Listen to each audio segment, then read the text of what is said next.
खन्थाइनि मुं आं बेयाव नों बैयाव जिउआ जोंनि बबेयाव अनजालु खन्थाइखौ सुजुदों नायस्रां ब्रह्म। नै अनजालु आंथ' नोंनि गाथोनाव गेले गेले दुगैनाय समखौ गोसोखां गोसोखां खुसियै थानो नाजाबायसै नाथाय बहाथो अनजालु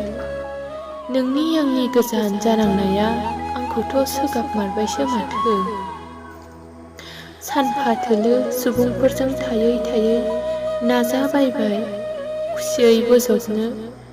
नोंनि अनगा आं गावनो हारसिङै नाथाय बहाथो अनजालु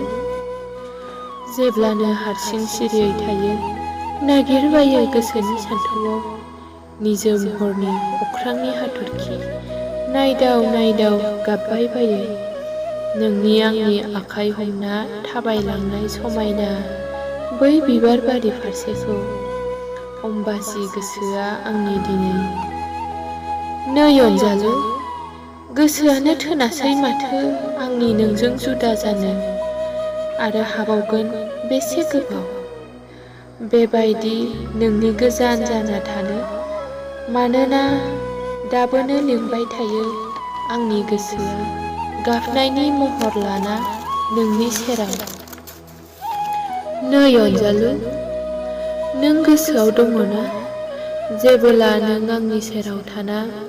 नोंनि बेसर गाबनि दख'नाजों जारौ गुस्थिनि जिनिनायाव नोंखौ जोबोद मोजां नुदों ददेरे होनना बुंनायखौ दिनैबो नेना दंमोन नोंखौनो अनजालु आंनि गानै जोमै समायनायखौ नोंजों नायजानो। नाथाय अनजालु दिनै नोंनि आंनि गोजान थानांनायाव सोर नायगोन आंनि समायनाय